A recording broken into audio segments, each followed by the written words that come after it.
if you have been watching my videos, you would have like heard me say I love Monster and Sonya, I love Monster.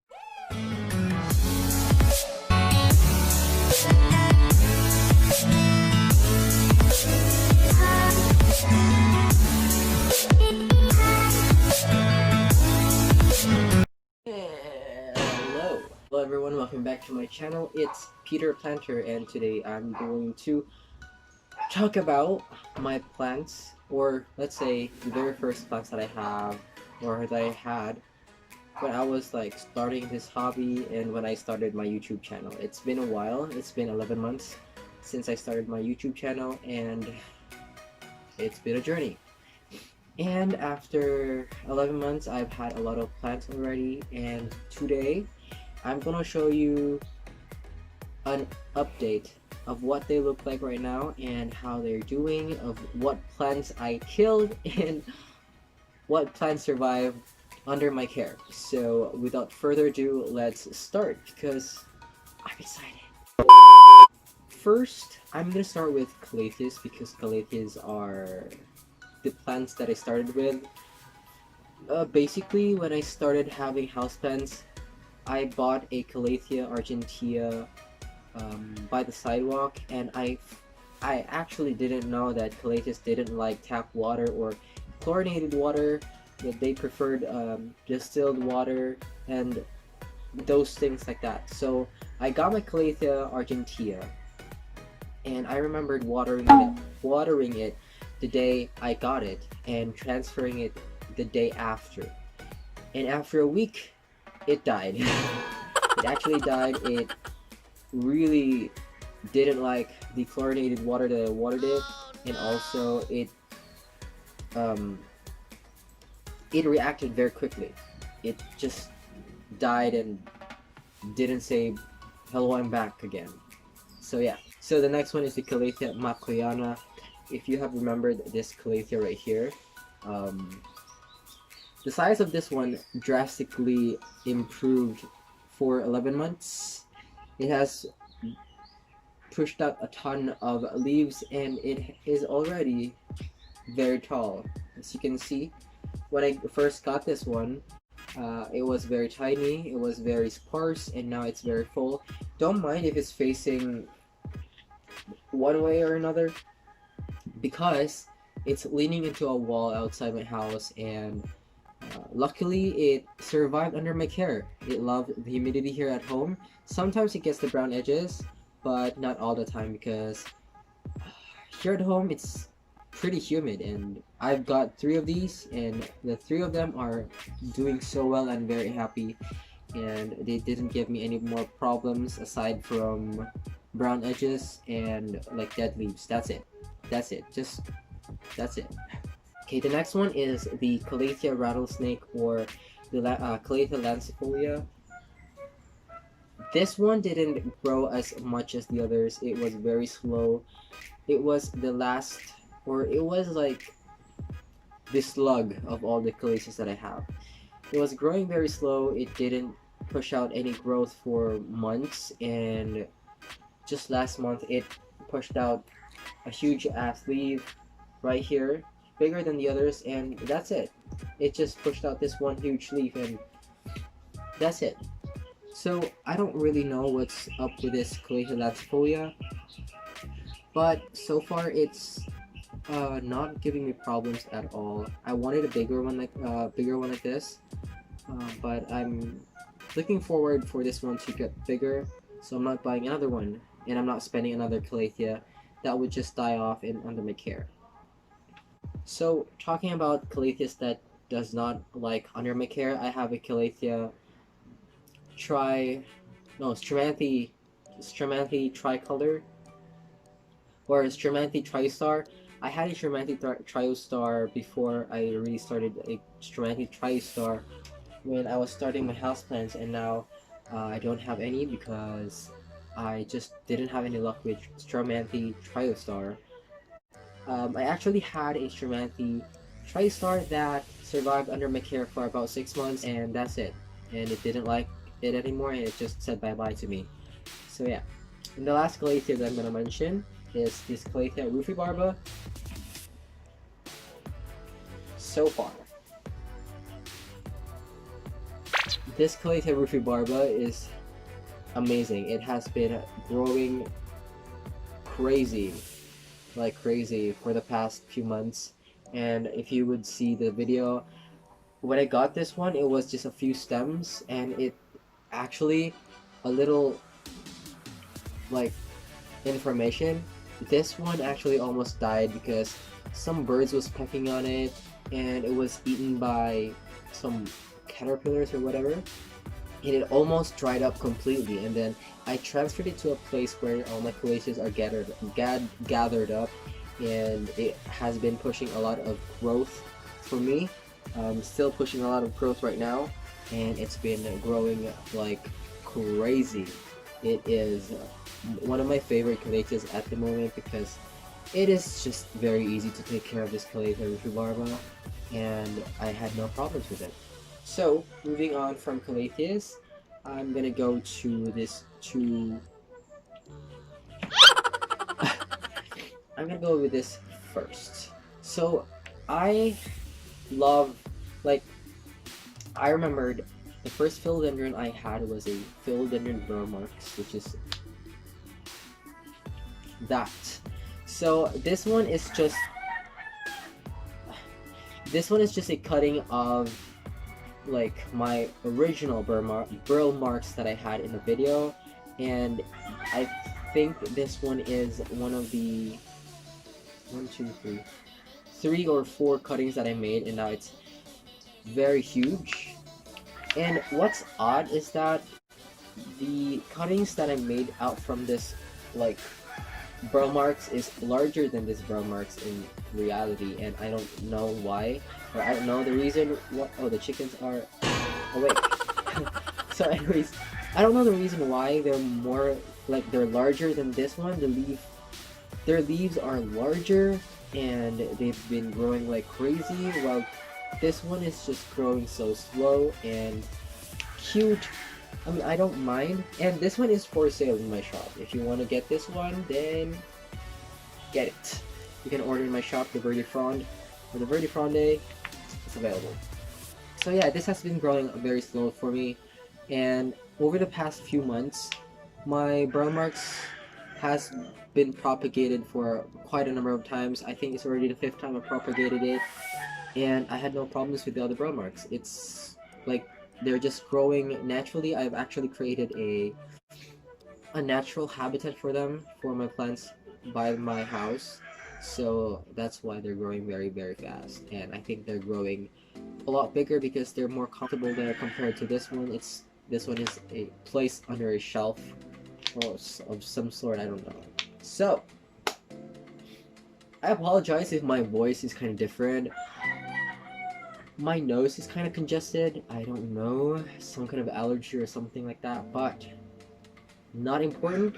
Let's move on with this bright neon pothos. So this neon pothos right here, if you would see the video right now, I've had a neon pothos which is very sparse, very thin. The leaves are very like, it doesn't look good. Before it was good for me though. I don't know why, but now I just realized that it really looked, I don't know, it looked kind of sad. This one is actually a cutting from the pothos that I have in my boarding house, and if I have a video right now, I would show it on the screen. My mother plant pothos is actually climbing up on a pole, and it has been growing a lot since I transferred it there, and I think it liked the lighting in my, like, in the place where I placed it. And this one is just a cutting that I had from its like trailing vine, and I just don't mind it. I just did it because it was touching the ground and I had to cut it, and you know, you have to enjoy the plants that are given to you for free. And now I have this very lush pothos, neon pothos. I think it's a pothos variegated or aurea pothos. I don't know. So yeah, that's how it looked like right now. This is already a cutting, and if I've showed you earlier, if I rolled a video, then that's my pothos from the boarding house that I got. Okay, the next one is the marble queen photos that I showed earlier in my video, in my first video. I actually placed it. I actually transferred it in a pot, in a bigger pot, and I brought it home. And also I let it climb a tree. And now, some leaves actually turned or reverted back to green, but some leaves retain its marbliness, and I have no regrets about it. The green photos or the green leaves actually grew faster than the marble ones, and now it's climbing a tree. It's very big. It's bigger than my hands actually. It's very amazing, and I have no problems with it. I just let it climb there in my tree, in our tree, and like I like this kind of space where my plants just grow very naturally and like they just do their own thing. But one thing I hate is snails, because they really find a way to eat your plants, and snails are very annoying. I don't like snails. They destroy plants, and every day I just throw snails away from my plants because you guys, if you put your indoor plant or house plants outdoors under a tree, your number one pest is snails, annoying us. Moving on from the pothos and philodendron, I have this guy right here. Alright, so this one right here is a ZZ plant, or a Zamioculca zamiifolia. If you have seen my video, this was very sparse as well. It's very thin. I only had 3 leaves, and so far this has been growing a lot since I placed it in more sunlight and had no problems with it. I actually wanted to repot this one actually, but I don't know if I should, because it's not root bound, but the soil medium, I'm not happy with the soil medium that I use. I know it was it was a quick decision to use a soil like this, and it's very compact. I'm not happy with it, so I'm thinking about repotting this one and let it grow bigger and put it in more sunlight. And I noticed this one is labeled as a low light plant, but if you put them in a brighter or even direct sunlight, this doesn't burn when acclimated, and they grow ultra fast, like very fast, compared to when you put them in low light situations. And obviously, if you have low light, if your plants are in low light, they don't have enough chlorophyll to turn into energy and produce more leaves and produce more roots, so it's understandable. But this one has been growing a lot, and I'm really thinking to repot this one.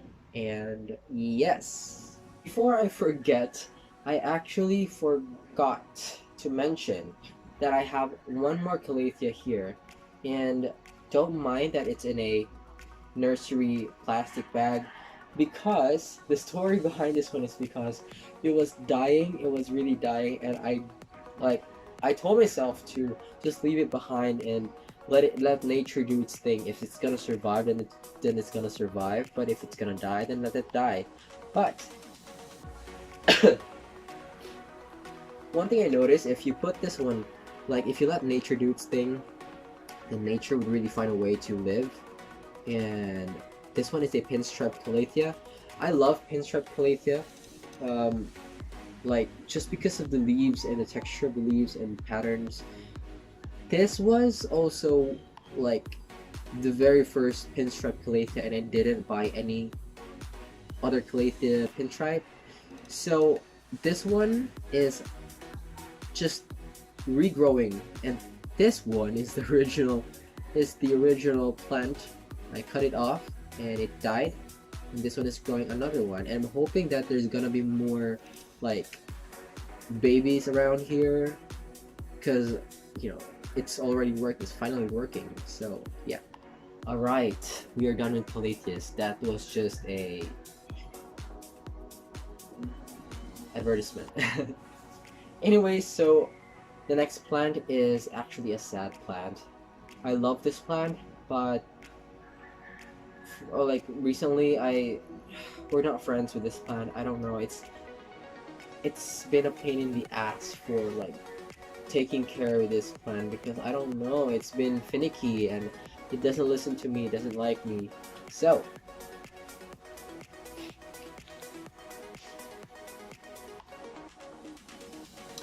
this one is a Monstera adansonii or Swiss cheese plant.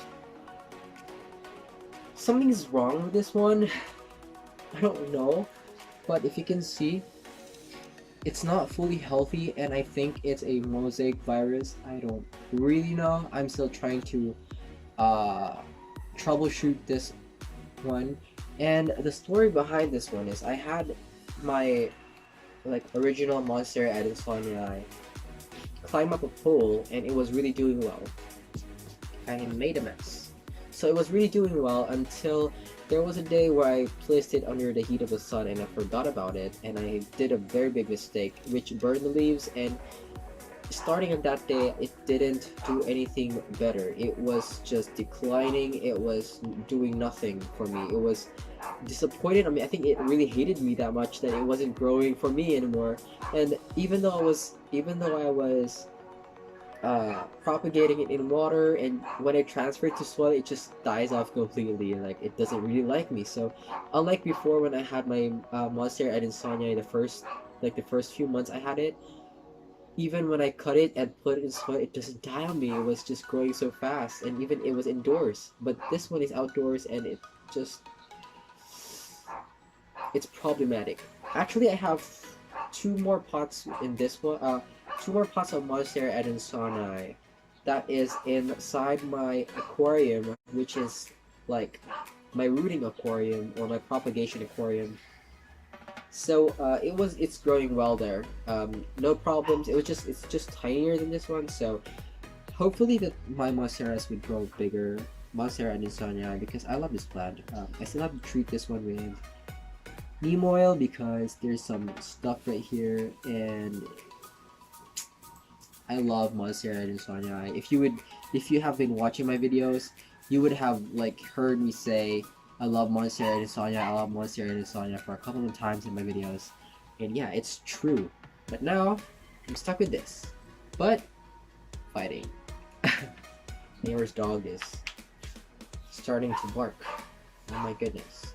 So this one is obviously a Sansevieria, but it's not the Sansevieria trifasciata, or it's not the Sansevieria lineata. No, I forgot. But this one is a Sansevieria. Anyways, this was a Sansevieria hanii grande. It grows differently than the other Sansevierias. It's more of a rosette type of Sansevierias and more compact, more fatter leaves, and more much more shorter than the usual Sansevierias that you can see everywhere. And it doesn't really grow vertically. It grows more of the rosette type, like that. So this has been with me for over 11 months now, and I actually propagated this one into separate pots and I'm really hoping that this one would push out some babies, because I love this plant. I love Sansevierias. I kind of appreciate Sansevierias right now, and I've been collecting Sansevierias. So yes, you should get one. It's so low-key. I know many people are underestimating Sansevierias because they're just everywhere, but if you can appreciate Sansevierias' beauty, then I think you'd be happy to collect the Sansevierias, because there are a lot of Sansevierias to collect with. Alright, so that's the plants that have been with me for 11 months. Some died actually, and that's the beauty of plant hobby. That's the beauty of taking care of plants, because some plants die on you, and some plants just likes you. So thank you guys for watching this video, and for those who are still wanting to avail plants, plants are still available on my shop, the Verdifron. Don't forget to follow it on Instagram, and don't forget to follow me on Peter_Planter on Instagram as well. And I hope you like this video, and I hope you enjoyed this video too. I hope I don't sound congested due to my nose or something like that. And I really hope that everyone would love plants more than anything else, because in this pandemic I can see that many people are appreciating plants more than the usual. So yes, without anything else to say, I'm just gonna say thank you guys for watching, and I'll see you in the next one. Bye.